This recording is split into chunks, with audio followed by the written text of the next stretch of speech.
যজ্ঞকুণ্ডে প্রণাম করে আমি আমার আজকের ভিডিওটি শুরু করছি। হরে কৃষ্ণ সুধী ভক্ত সজ্জন, কেমন আছেন সবাই? আমি বনফুল অরূপের স্বপ্না মণ্ডল। সকাল সকাল স্নান সেরে রেডি হয়ে আমরা বেরিয়ে পড়লাম একটা অটো ধরে। আমরা বলতে আমরা দুই ফ্যামিলি। তো কোথায় যাচ্ছি চলেন দেখতে থাকুন। আমার সকল সনাতনী ভাই বোনদের বলবো একটু ধৈর্য সহকারে আমার ভিডিওটি না টেনে পুরোটা দেখে যান। তো যাই হোক, আমরা আজকে যাচ্ছিলাম শ্রী শ্রী বিষ্ণুপদ ধাম। পূর্ণব্রহ্ম শ্রীগোবিন্দের লীলাক্ষেত্র সমূহকে ধাম হিসেবে আখ্যায়িত করা হয়। মৌলভীবাজার জেলার রাজনগর উপজেলার তারাপাশায় অবস্থিত বাংলাদেশের একমাত্র মহাতীর্থ, যেখানে শঙ্খ চক্র গদা পদ্ম সমেত শ্রী বিষ্ণুর শ্রী চরণযুগল চিহ্ন বিদ্যমান। আনুমানিক ৩০০ বছর আগে একদল সন্ন্যাসী পরশুরাম তীর্থে যাচ্ছিলেন এই রাস্তা দিয়ে।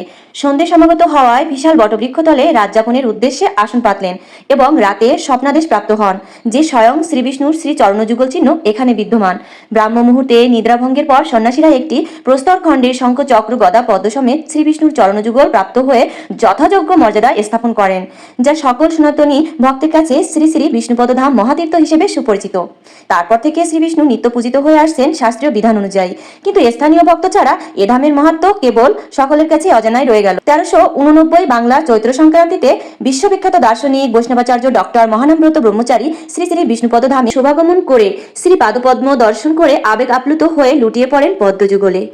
ভক্ত অশ্রুবাড়ি আর শ্রীপাদপদ্মের মহামিলনের মাধ্যমে হাজারো উপস্থিত ভক্ত সম্মুখে মহানামব্রত শ্রীমুখে উচ্চারিত হয়। ভারতের গয়াধামে গয়া শ্রাদ্ধ পিণ্ডদানে পিতৃতর্পণে যে ফল হয়, এখানেও সেই একই ফল হয়।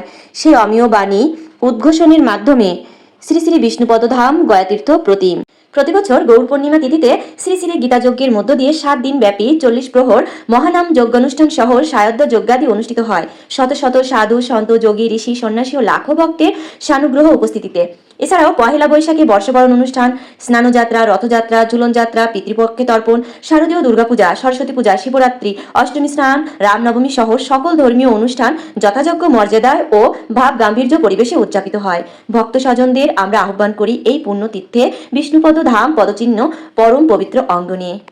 পরিশেষে আমি একটা কথাই বলতে চাই, এখানে এসে আমি নিজেকে ভাগ্যবতী মনে করি। আমি কখনো ভাবতেই পারিনি যে আমি স্বয়ং ভগবান শ্রীকৃষ্ণের শ্রী চরণযুগল স্পর্শ করতে পারবো। এখানে সুমধুর মহানাম শুনি আমি নিজেকে ধন্য মনে করি। আমি সবাইকে বিনীতভাবে অনুরোধ করব, সবাই অন্তত একবার হলেও এখানটাতে এসে ঘুরে যাবেন, ভগবানের শ্রী পাদপদ্ম যুগল দর্শন করে যাবেন।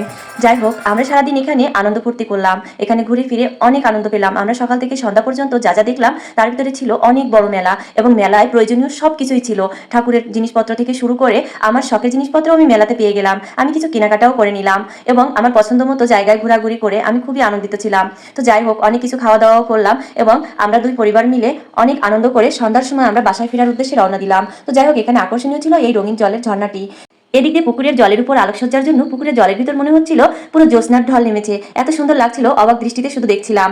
অবশেষে আমরা বিষ্ণুপদ ধাম ছেড়ে বাড়ি যাওয়ার উদ্দেশ্যে বেরিয়ে পড়লাম এবং বেরিয়ে যেটা দেখতে পেলাম সেটা হলো শ্রী শ্রী বিষ্ণুপদ ধামের এই গেটটি, যেটা আমি সকালে ভালো করে ভিডিও করে দেখাতে পারিনি।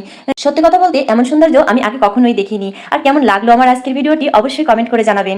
ভালো থাকবেন, সুস্থ থাকবেন সবাই। হরে কৃষ্ণ।